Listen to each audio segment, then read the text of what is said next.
Hello, everyone, and welcome back to another edition of A Handful of Hope. I am so happy and grateful to have Jeffrey Deskovic with us here today, who is an internationally recognized expert on wrongful convictions and the founder of the Jeffrey Deskovic Foundation for Justice, which has freed 10 wrongfully convicted people and helped pass 3 laws. Jeff is also an advisory board member of the coalition group It Could Happen to You, sits on the Global Advisory Council of Restorative Justice International, and is co-owner of the Recharge Beyond the Bars reentry game, which facilitates the formerly incarcerated reconnecting with their friends and family. Jeff does presentations across the country and internationally, and also does motivational speaking. His motivation is that he spent 16 years in prison from age 17 to 32 for murder and rape prior to being exonerated by DNA. A documentary short about his advocacy and life post-exoneration called Conviction is currently available on Amazon Prime. Jeff, welcome, and thank you so much for being here. Thank you very much for having me on. It's an absolute pleasure, and you have such a powerful story. Why don't we start with that? Let's give a background context. How does one end up wrongfully convicted at 17 years old? When I think back to where I was at 17, the things that I was most concerned about were if that girl liked me, where I was going to go to college, and were people judging me because of the clothes? Was I wearing the right or the wrong clothes? I thought that was such a challenging and difficult time. I can't even imagine being 17 years old and being faced with a wrongful conviction that led to 16 years in prison. Well, I was caused by a coerced false confession. If I was to back up half a step, I guess I'd say that, in high school, I was kind of quiet to myself. I didn't participate in a lot of organized sports. And so when the police spoke to some of the students in the high school, some of them told the police that they might want to speak with me. So that was how I got on their radar. I had an emotional reaction to the victim, which was a classmate, being murdered, and the police thought that was suspicious, and they got a psychological profile from the NYPD, which claimed to have the characteristics of the actual perpetrator. So that's how I got on their radar. My father was never involved in my life, and that intersected with the good cop, bad cop technique, where the officers would pretend, one officer would pretend to be a friend. So I began to look up to him as like a father figure. Prior to being a teenager, I wanted to be a police officer when I grew up. So, wow. So that kind of intersected with it all, because prior to the false confession, the 6 weeks run up to everything was that when they would initially talk to me as a suspect, and when they would push too hard and I would become frightened and want to get away from them, Jeff as this junior detective helper theme was what they developed.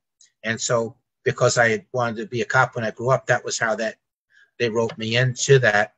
Ultimately, they got me to agree to take a polygraph test. They said that some new information had come in the file and they wanted to share that with me, and that would allow me to be more helpful to them. So I agreed to take the test.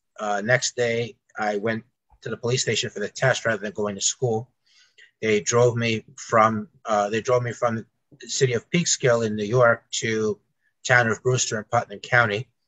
I didn't have an attorney present. I wasn't given anything to eat the entire time I was there. And it also meant that I couldn't leave on my own because I had no idea of where I was. So I was completely dependent upon the police. Wow. Now, Jeff, you'll know much more about this than me. And if I'm not mistaken, please correct me. There was one particular, or maybe there's multiple particular ones, of schools that were psychologically based that were forming much of the police interrogation techniques through the 80s and 90s. And I want to say it was John Reed or something like that. Yeah, the Reed technique. Yes, John Reed. Mm-hmm. And that actually got disbanded by many of the law enforcement agencies in the last, sometime in the last 10 years, because they had found that it was proving to provide too many false confessions. Well, the Reed technique is definitely definitely coercive. I mean, it was the leading interrogation method that was taught throughout the U.S. I was not aware that they're not using it anymore. I mean, I'm happy to hear that, because it is coercive, and it's a series of psychological principles and steps that are ultimately designed to coerce people into false confessions. And speaking of which, wanted to share that coerced false confessions have caused wrongful convictions in 25% of the DNA-proven wrongful convictions. Wow. Yes, that's a lot more frequent than most of us realize, and that particularly vulnerable populations would be youth and people with mental health issues. Gosh, and that's so shocking too that it's that big. I had no idea it was that dramatic. 25%. Yes. Yeah. So you take the polygraph. I'm assuming then because of everything that led up to it, you didn't pass the polygraph, and so they say you're under arrest and you're going to jail for an indefinite amount of time. The short answer is yes, but putting a little bit of color to that. So I was not given anything to eat the entire time I was there. I had no attorney present. They gave me a 4-page brochure which explained how the polygraph worked, but I didn't quite understand that, but because I had a lot of big words in it. But I figured, well, I'm there to help the police anyway, so what does it matter? Let's just get on with it. From there, and by the way, the polygraphist himself was a Putnam County Sheriff's investigator who was dressed as a civilian. He never identified himself as a police officer, so I never was read my rights by him. Wow. And so he from there they put me in a small room and gave me countless cups of coffee to get me nervous. And then he launched into his third-degree tactics. So he raised his voice at me. He invaded my personal space. He kept asking me the same questions over and over again. And he kept that up for 6.5 to 7 hours. Wow. Towards the end, he said, "What do you mean you didn't do it? You just told me through the test result that you did. We just want you to verbally confirm it." And that really shot my fear to the roof. And at that point, the officer who had been pretending to be my friend, he came in the room and told me that the other officers were going to harm me, but that he'd been holding them off and could not do so any longer, that I had to help myself. Then he added, "Look, just tell them what they want to hear. You'll go home. You're not going to be arrested." So being young, naive, frightened, 16 years old, not thinking about the long term, just being concerned with my safety in the moment. The fact that I didn't know where I was and no one else knew where I was either loomed very large in my mind. There was a possibility of harm. There was this false life preserver he threw me. And so the end result of it is I decided to make up a story based on the information which they gave me in the course of the interrogation that day and in the 6 weeks run up to it. By the time everything was said and done, I had collapsed onto the floor in a fetal position, crying uncontrollably. Obviously, I was arrested. I was charged. That's how I was charged with murder and rape. Wow. And so you make this confession. Is there a trial? Is there a judge just giving you a trial? sentence? Well, there's a trial. So first, before the trial, the DNA test result comes in, and it shows that semen on the victim didn't match me. So they already had DNA. That was wow. Yes, they did. Wow. So the prosecutor got the medical examiner to commit fraud and claimed that he forgot to document. He said he forgot to document medical evidence that he said showed the victim had been promiscuous, which is what opened up the door for the prosecutor to argue that it didn't matter, that the DNA didn't come from me, that she might have been murdered and raped close enough, that I might have murdered and raped her close enough to her having consensual sex with somebody, that there was yet another person she slept with. So in order to wrongfully convict me, they were willing to trash her reputation. Wow. Taking it a step further, he named another youth by name that he claimed had slept with the victim, but he never called this other person as a witness. He never had a DNA test performed to prove that. He just made the unsupported argument to the jury. At the same time, the public defender I had did not defend me, essentially. He never called my alibi as a witness. He never explained to the jury the significance of the DNA not matching me. He never used that to argue that it proved the confession was coerced or false. He literally did not try to discredit this medical examiner. He should have never represented me because of a conflict of interest. So this other youth that the prosecutor was falsely saying had slept with the victim was represented by another member of that same public defender's office, and specifically by the lawyer who was supposed to be supervising him on my case. And so that conflict prevented the defense from calling him as an expert. It prevented the defense from asking him for a DNA sample. Go ahead, do you want to say something about those things? Yeah, I'm curious. During this whole thing, I mean, this sounds literally like one of those, late night movies where you just see so much coercion and corruptness going on with it. And I'm wondering, through this process, is there any point where you're trying to recant to your attorney, or you're telling your family this wasn't true, I didn't really do it? Or were you still in that kind of fearful place of the police officers and everything, and sticking with that story that they helped create for you? Well, I recanted right away when I was brought to the county jail, and one of the officers there, asked the cop who had brought me to the jail, I mean, what's he there for? And they read the charges, and I told them that I was innocent. And I tried to explain to my attorney that I was innocent. I mean, he rarely met with me, but when he would, I would try to explain that I was innocent and what happened in the interrogation room. But he was always shutting me up. He told me he didn't care if I was guilty or innocent. Wow. I told my family that I was innocent. But the other thing about the trial that I want to mention was, my attorney never really, he was kind of all over the place in terms of addressing the confession. So, sometimes he argued that the confession never happened. Other times he argued it happened, but that it was coerced. That other times he argued that it happened, but it was false. So, he had to have come across as somebody who was just like throwing mud against the wall, hoping that something stuck. When you defend a case when there's a confession, you're supposed to answer that confession. You have to try to disprove that confession. You have to explain it and bring it together in your closing argument, or your client runs a pretty good risk of being convicted. I mean, a confession is powerful evidence that juries rely on, but he didn't do any of that, and he would not allow me to testify either. The interrogation was not videotaped. There was not audio tape. There was no signed confession. It was just the cop's word for it. So they left the threat and false promise out of their story when they came to court. And added all up, I was wrongfully convicted and given a 15 to life sentence, despite the judge telling me, maybe you are innocent. Wow. And I want to throw this in there for everybody watching and listening. I think sometimes we hear stories like this and we think, well, if that was me in that situation, I would never do that. And I would submit to you two considerations. Stanley Milgram did a series of experiments back in the 50s or the 60s, where he proved that the majority of the population, 60, 90% of the population, would be willing to administer what they believed to be a fatal dose of electricity to someone who they did not know under the right types of social stresses and pressures. And these were all people who beforehand would probably never admit that they'd be willing to murder someone.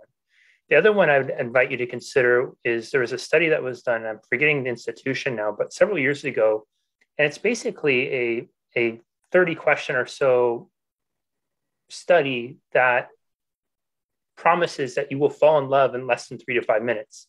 And it's a series of questions that you ask your complete stranger, and you do it in a space of looking into one another's eyes, and it is proven time and time again to elicit feelings of love and deep connection with total strangers. And so I say that because if we can look at these extremes of humanity, fall in love in less than a few minutes with someone we don't know, or we can take ourselves to the point where we'd be willingly administering a fatal dose of electricity to a complete stranger, it seems plausible then for all of us that under the right conditions, like Jeff just laid out, we too could find ourselves in a situation where we're unprepared and this deck was stacked against us to maybe admit something that we haven't. How many of us have created stories that we thought we needed to tell to the people in our lives because we were trying to gain acceptance, friendship, satisfaction. We were trying to gain in the favorable pleasure. And so you have a dynamic like Jeff had where there's a police officer and he wanted to be a police officer at the time who was pretending to be his friend. And I think these are just important points to highlight because I want to invite you all to not only hear and watch Jeff's story, but to imagine how something similar could potentially happen to you. Yeah, I mean, again, false confessions are a lot, more common than what people realize. And in terms of frequency of wrongful convictions, just wanted to share that the National Registry of Exonerations, catalogs 2,805 exonerations from 1989 forward. There is a Wayne State University study that estimates that 10,000 people are wrongfully convicted each year. So unfortunately, wrongful conviction is a lot more common than what people realize. And it's so astounding too that we're still at a 10,000 number with all the technology, all that we know, and we're still getting it wrong that many times. Well, the systemic deficiencies that have led to wrongful convictions in the past, the pre-DNA era, are still, those deficiencies still exist. They've largely been unaddressed by legislation. And, it needs to be done on state by state basis, and then also nationally, just to apply to federal cases. But the other thing to share is that DNA is only available in 5 to 12% of all serious felony cases. So even in the best case scenario, 88% of the time, DNA is not an option in terms of determining guilt innocence. Is that just because of lack of available evidence? Because yes, okay, as an ignorant member of the public and having little limited concept of inner workings, what you see on TV seems like DNA is used in every single case. Yeah, that's definitely fiction. It's not. It's simply not. It's simply not available in most cases. And and sadly, even in some of the DNA cases, if the evidence hasn't been properly preserved, if it's literally been thrown out, then then DNA would be off the table. So you're 16, 17 years old. You get 15 years. Yeah, I'm 16 when I'm arrested. Turn 17 by the time the trial starts, and I'm given a 15 to life sentence. Yeah. Okay, and 15 to life sentence, even though the judge says you may or may not have done it, you go to prison. And at what point, what is it like in prison for you? Is it at some point? I imagine that there's a psychology shift for you where you realize that you're going to have to kind of take charge of your situation. Right. There is that psychological change. And, that's fairly early in the process. I mean, my public defender, basically, as I mentioned before, didn't defend me. So I no longer trusted an attorney to represent me by myself, by himself. So I used to go to the law library to learn the law. And so I could stay on top of him and give suggestions. And I used to study, collect articles about people who were exonerated. What route did they take? Who helped them? And I also used that as inspiration to keep going. In terms of how prison was, it took a while for me to get used to just being in a cell. That was a difficult adjustment. Prison was very violent there in Elmira Correctional Facility, where I spent 13 and a half of the 16 years. There was 3 or 4 stabbings or cuttings every day. There was a lot of other violence. There was gang activity. So cumulatively, there was a general atmosphere of violence and adrenaline that permeated the air.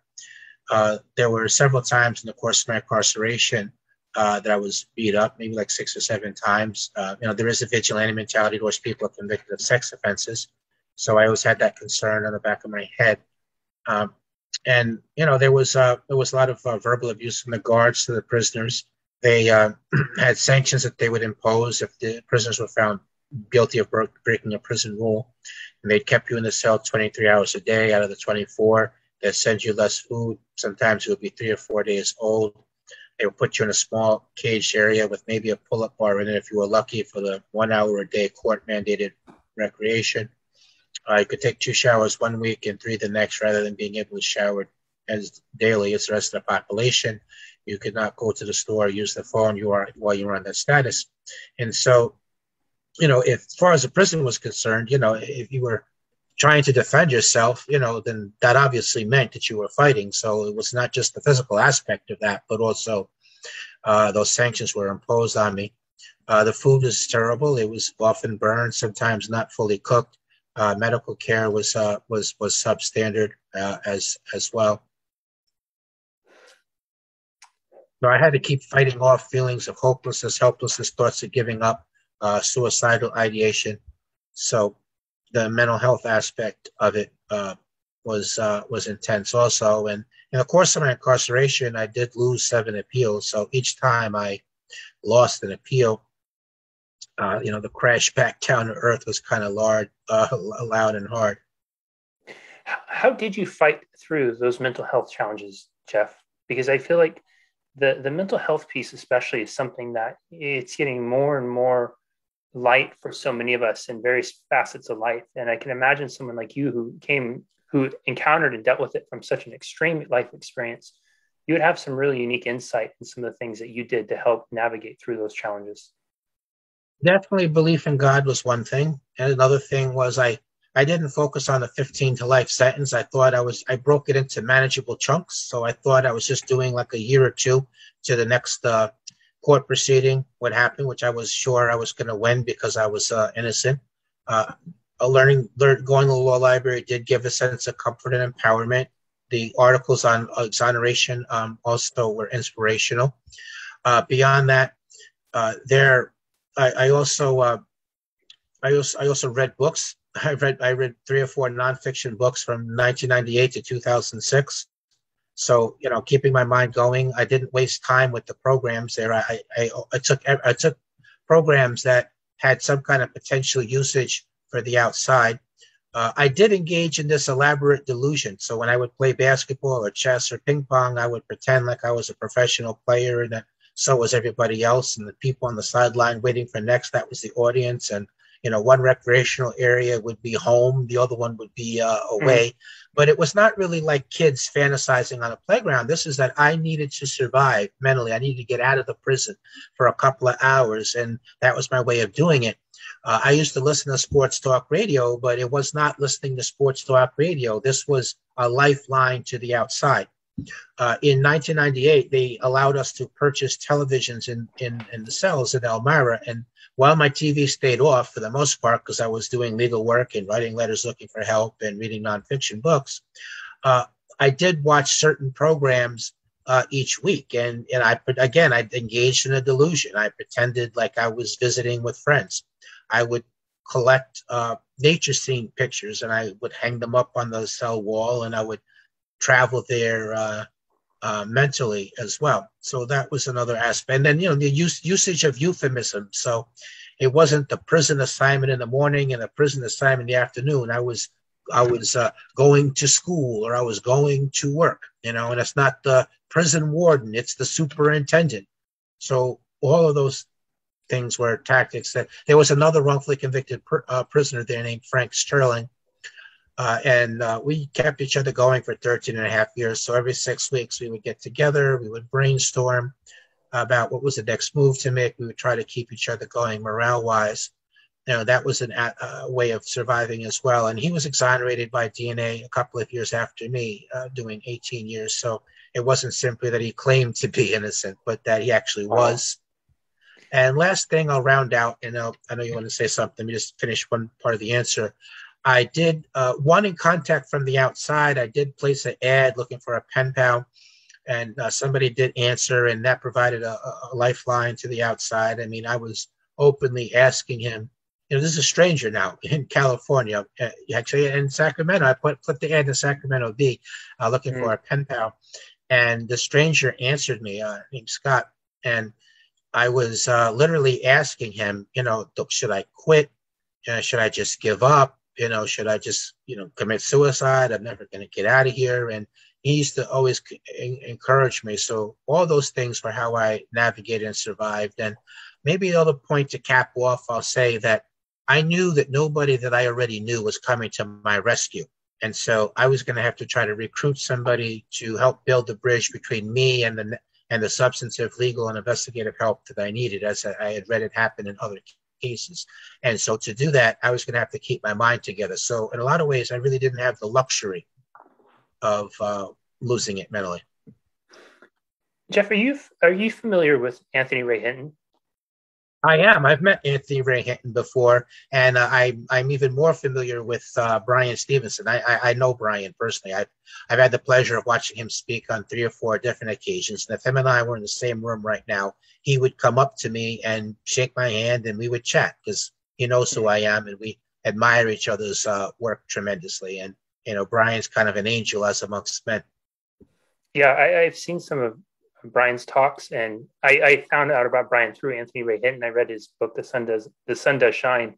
And the reason I bring it up is because I remember in there, he was sharing something similar that you just shared about creating this kind of reality inside of his mind. And he was saying that while he's in prison, he dated, I think, Mariah Carey and Jennifer Lopez or something like that. And he would use some of the similar euphemisms as you were. And hearing both you talk, it reminds me of the Viktor Frankl quote from Man's Search for Meaning, that no matter what happens in life, and I'm paraphrasing it, but no matter what happens in life, no one can take away the freedom to choose one's attitude in any given set of circumstances.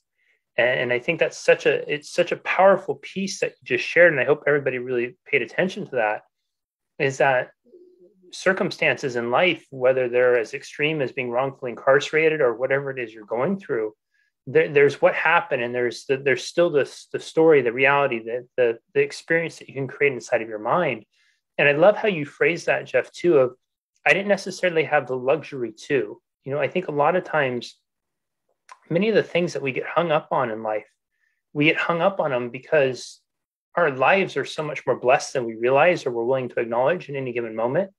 And so we have, as I was sharing in the beginning, I had the luxury as a 16-year-old kid to have my biggest concerns being what people were thinking about me, or if I was wearing the right clothes, or where I might go to school. And if I didn't get accepted, what would that mean? And make that feel like it was the end of the world when it was so far away from it. So I really appreciate you sharing that. And as you were sharing it, it reminded me back to reading The Sun Does Shine, and Anthony's sharing those similar words too. Yeah, by the way, I wanted to mention that one of the nonfiction books that I read, and perhaps the one that had the greatest influence on me, was Viktor Frankl's book, Mankind's Search for Meaning. And, you're in that crucible of extreme adversity. It can either break you, or, you can rise above that and, attain like a higher level of enlightenment and of inner peace. And without a doubt, I feel that way, in my life now as we get to, later stages, but in terms of how I am now. So you finally are able to get free from prison, and then once you're out, where does this change happen, or is it already happening as you're getting freed? Because I know you're going to law, you're educating yourself, you're reading articles. Do you get out and you decide, I need to become an attorney and I need to go and make sure this never happens again? So I remember, I can trace it back to in what turned out to be 2 or 3 last years of my incarceration. I remember just wistfully sitting there, literally holding on to the cell bars and just thinking, man, just really being down in the dumps and just saying, man, if I ever get out of here, I'm going to become an attorney. I'm going to help to free other people in this position. But it was just kind of wistful thinking. It seemed like so far removed from ever actually happening. And when I was exonerated, which was through further DNA testing, which identified the actual perpetrator, the Innocence Project agreed to represent me. That was the key. Second key was a district attorney that had blocked further testing and who had fought 7 appeals, left office. Her successor allowed me to have the further testing. And then we got lucky that the actual perpetrator's DNA was in the data bank, so that it matched him, and he confessed. And, my convictions overturned. Eventually they were dismissed on actual innocence grounds. He was arrested and convicted. But when I was released, I gave an off-the-cuff 2.5 hour presentation, everything I'd ever wanted to say in 16 years, but could not get anybody to hear me say. And I realized at that moment, and just when I thought I was finishing, by the way, that's when another topic came in my head, and another one. So I realized, I could be part of the innocence movement without necessarily being a lawyer. And so for the first 5 years, I was an individual advocate. So I was speaking, I caught on as a weekly columnist, I was doing media interviews, I was regularly meeting with elected officials, asking them to do policy changes. And I was doing that in the middle of a really difficult transition back into society. So I was released without anything. It took 5 years before I was compensated. So as a result of that, yeah. Wow. So I lacked stability of housing initially. At one point, I was just a couple of weeks away from a homeless shelter. I also, I had to overcome the psychological after effects of my experience. So post-traumatic stress disorder, panic attacks, anxiety, processing things at a slower speed, feeling that having been frozen in time. There was the stigma of having been incarcerated for 16 years. Yes, wrongfully, but still there for 16 years. So how much of that rubbed off on you? Was it safe to be alone someplace with you? It was an awkward experience when I would meet up with my members of my extended family, because the overwhelming majority of them had not come to visit me while I was in prison. The ones that did, it was spaced out by, 2 and 3 years at a time. Wow. So, I had to overcome that. That was difficult. world was different. It looked different, uh, just physically. Neighborhoods didn't look the same, and different people lived there, and culture was different, and technology, GPS, cell phones, internet was all different. So cumulatively, it felt like I was in a parallel world that I didn't belong in. So it was a very difficult first 5 years before I got compensation. I did do the advocacy work while during that time period, and I did get scholarship for Mercy College to finish the bachelor's. And because I was 10 classes short of the bachelor's degree at the time, funding was cut. And I went on to get a master's degree and my thesis on wrongful conviction cause and reform.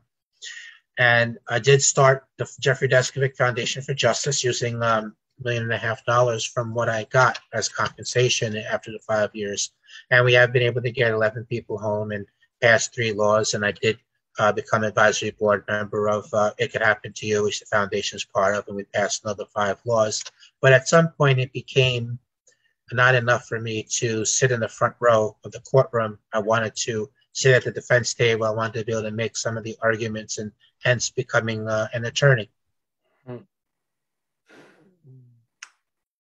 Jeff, have you ever been angry at the people who put you away, angry at, I can't believe it was 5 years until you were able to be compensated. I mean, it just seems like the 16-year-old kid, the system failed him over and over and over and over and over and over again for 16 years. And then when he finally gets out, it fails him for another 5 until it even gets you. So you're 36, 37, 38 before you finally are able to really start to get your feet underneath you and get going again? I'm 37. Yes, that's correct. Yes. So I was angry for the first week, and then I realized, look, this is destroying me. I have to let this anger go.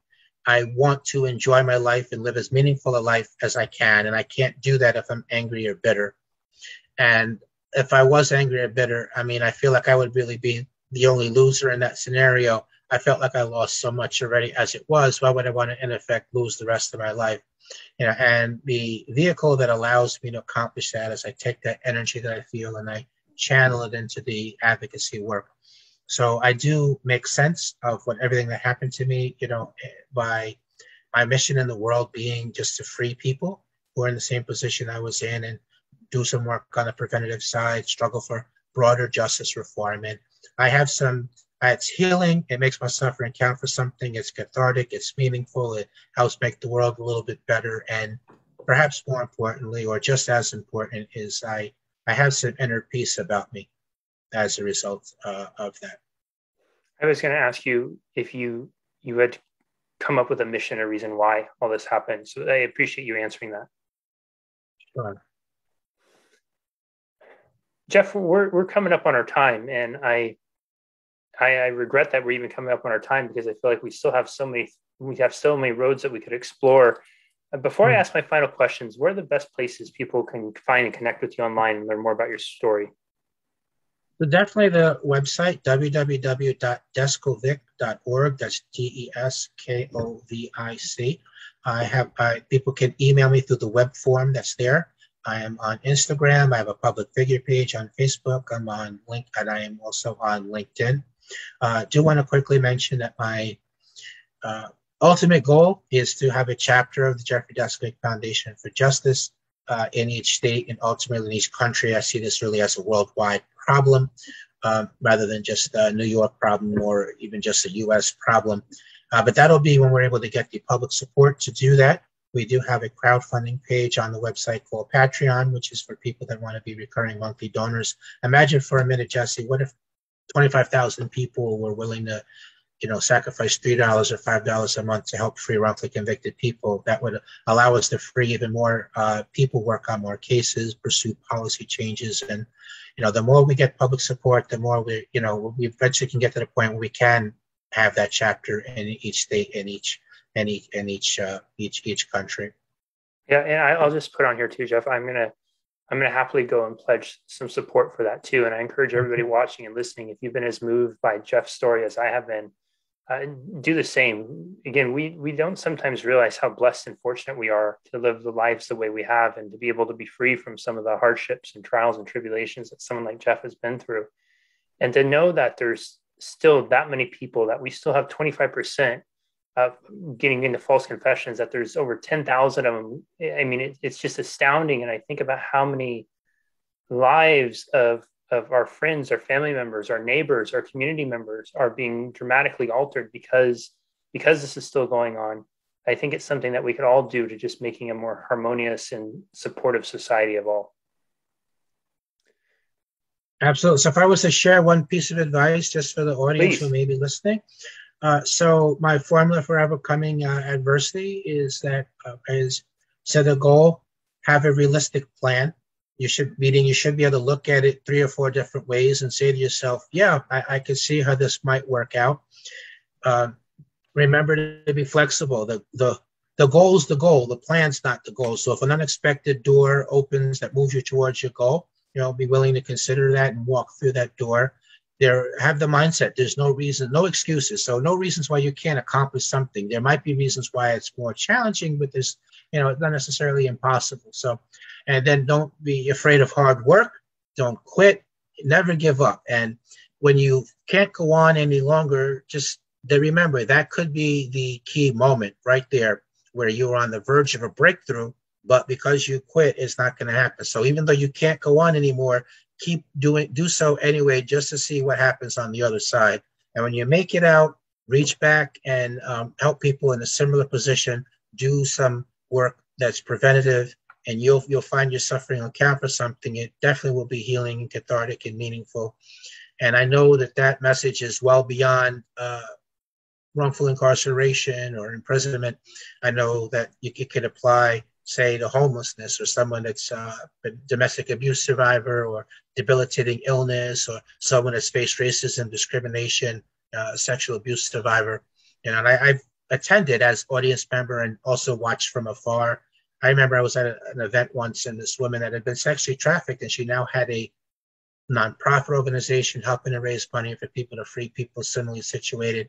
I've seen people who've had family members that were homicide victims that now engage in advocacy work. So this is just a few. I know people that used to be homeless that help work with the homeless population. So that message is definitely universal and can be applied to any of those scenarios I mentioned and many more.